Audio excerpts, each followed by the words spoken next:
നമുക്ക് ഫേസ്ബുക്കിൽ ഒരു പേജ് ഉണ്ടാവും അല്ലെങ്കിൽ പ്രൊഫൈൽ ഉണ്ടാവും. ഇത് ചിലപ്പോൾ ഒന്നിൽ കൂടുതലുണ്ടാവും. ഇത് നമുക്ക് ഇങ്ങനെ പൂർണ്ണമായിട്ട് ഡിലീറ്റ് ചെയ്യാം, അല്ലെങ്കിൽ കുറച്ച് നാളത്തേക്ക് സൂക്ഷിക്കാം. ഇഷ്ടപ്പെട്ടെങ്കിൽ സബ്സ്ക്രൈബ് ചെയ്യുക, ഫോളോ ചെയ്യുക, ലൈക്ക് ചെയ്യുക. അതെങ്ങനെയാണെന്ന് നമുക്ക് നോക്കാം. അതിനെപ്പറ്റി വീഡിയോ ആണ്.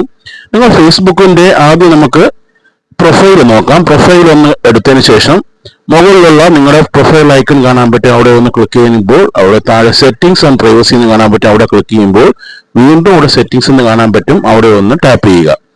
അവിടെ ടാപ്പ് ചെയ്യുമ്പോൾ നിങ്ങളുടെ പേഴ്സണൽ ഡീറ്റെയിൽസ് എന്ന് കാണാൻ പറ്റും. അവിടെ ഒന്ന് ടാപ്പ് ചെയ്യുക. ടാപ്പ് ചെയ്ത് കുറച്ച് താഴോട്ട് സ്ക്രോൾ ചെയ്ത് വരുമ്പോൾ അവിടെ നിങ്ങൾക്ക് വീണ്ടും പേഴ്സണൽ ഡീറ്റെയിൽസ് എന്ന് കാണാൻ പറ്റും. അവിടെ ഒന്ന് ടാപ്പ് ചെയ്യുക. അതിന്റെ തൊട്ട് ഏറ്റവും താഴെയായിട്ട് അക്കൗണ്ട് ഓണർഷിപ്പ് ആൻഡ് കൺട്രോൾ എന്ന് കാണും. അവിടെ ഒന്ന് ടാപ്പ് ചെയ്യുക. അവിടെ രണ്ട് ഓപ്ഷൻ കാണും, ഡിആക്ടിവേറ്റ് ഡെലീഷൻ. ആ ഡിആക്ടിവേറ്റ് ഡെലീഷൻ ഒന്ന് ക്ലിക്ക് ചെയ്യുക. നിങ്ങളിപ്പോൾ പ്രൊഫൈലാണ് ഡിലീറ്റ് ചെയ്യണമെങ്കിൽ ആ പ്രൊഫൈൽ സെലക്ട് ചെയ്യുക. ഫോട്ടോ ഉള്ള പ്രൊഫൈൽ സെലക്ട് ചെയ്യുക. ഇവിടെ രണ്ട് ഓപ്ഷനുണ്ട്, പെർമനന്റ് ആയിട്ട് ഡിലീറ്റ് ചെയ്ത് കളയണോ അല്ലെങ്കിൽ തൽക്കാലത്തേക്ക് ഡിലീറ്റ് ചെയ്യണോ എന്നുള്ളതാണ്. നിങ്ങൾ പെർമനന്റ് ആണെന്നുണ്ടെങ്കിൽ ഈ താഴെയുള്ള ഡിലീറ്റ് അക്കൗണ്ട് പെർമനന്റ് എന്നുള്ളത് ക്ലിക്ക് ചെയ്ത് താഴെ കണ്ടിന്യൂ കൊടുക്കുക. കണ്ടിന്യൂ കൊടുക്കുമ്പോഴത്തേക്ക് ഇങ്ങനെ ഒരു ഓപ്ഷൻ വരും. വീണ്ടും താഴെ കണ്ടിന്യൂ കൊടുക്കുക. കണ്ടിന്യൂ കൊടുക്കുമ്പോഴത്തേക്ക് ഇങ്ങനെ ഒരു ഓപ്ഷൻ വരും. എന്ത് റീസൺ കൊണ്ടാണ് നിങ്ങൾ അത് ഡിലീറ്റ് ചെയ്യുന്നതെന്ന് ചോദിക്കും. അത് ഏതെങ്കിലും റീസൺ കൊടുത്തതിന് ശേഷം കണ്ടിന്യൂ കൊടുക്കുക. കണ്ടിന്യൂ കൊടുക്കുമ്പോൾ ഡിആക്ടിവേറ്റ് അക്കൗണ്ട് എന്ന് കാണും. അവിടെ ഒന്ന് ക്ലിക്ക് ചെയ്യുക. അപ്പോൾ അവിടെ ഏതെങ്കിലും സാധനം ഡിലീറ്റ് ചെയ്യുന്നതിന് മുമ്പായിട്ട് ഡൗൺലോഡ് ചെയ്ത് വെക്കണമെങ്കിൽ നിങ്ങൾക്ക് ഇവിടെ ചെയ്തിട്ട് വീണ്ടും കണ്ടിന്യൂ ചെയ്യാം.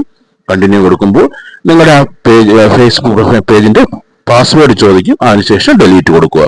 ഇനി നമുക്ക് പേജ് എങ്ങനെയാണെന്ന് നോക്കാം. നേരത്തെ തന്നെ പ്രൊഫൈലുള്ള വലതുള്ള പ്രൊഫൈൽ ഐക്കൺ ക്ലിക്ക് ചെയ്ത് താഴോട്ട് സ്ക്രോൾ ചെയ്യുമ്പോൾ സെറ്റിംഗ്സ് ആൻഡ് പ്രൈവസി എന്ന് കാണാൻ പറ്റും. വീണ്ടും സെറ്റിംഗ്സ് എന്ന് കാണാൻ പറ്റും. ഇത് പേജിന്റെ കാര്യമാണ് പറയുന്നത്, എങ്ങനെ ഡിലീറ്റ് ചെയ്യാന്ന്. വീണ്ടും താഴോട്ട് സ്ക്രോൾ ചെയ്യുമ്പോൾ ആക്സസ് ആൻഡ് കൺട്രോൾ എന്നുള്ളത് കാണാൻ പറ്റും. ആക്സസ് ആൻഡ് കൺട്രോൾ അവിടെ ഒന്ന് ടാപ്പ് ചെയ്യുക. അവിടെ ടാപ്പ് ചെയ്യുമ്പോൾ ഡിആക്ടിവേഷൻ ആൻഡ് ഡെലീഷൻ എന്ന് കാണാൻ പറ്റും. അതൊന്ന് ക്ലിക്ക് ചെയ്തതിനു ശേഷം താഴെ ഡിലീറ്റ് പേജ് എന്നുള്ളത് കാണാൻ പറ്റും.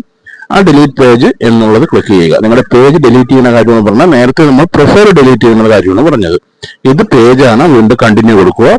കണ്ടിന്യൂ കൊടുക്കുമ്പോൾ ഒരു റീസൺ ചോദിക്കും. ഏതെങ്കിലും റീസൺ നിങ്ങൾ അവിടെ ക്ലിക്ക് ചെയ്ത് കൊടുത്തതിന് ശേഷം നേരത്തെ പറഞ്ഞതിന് ശേഷം ഒരു പാസ്വേഡ് അവർ ചോദിക്കും. ആ പാസ്വേഡ് ഫേസ്ബുക്കിന്റെ അടിച്ചു കൊടുത്തു കഴിഞ്ഞാൽ ഫേസ്ബുക്ക് പൂർണ്ണമായിട്ട് ഡിലീറ്റ് ചെയ്യാൻ പറ്റും.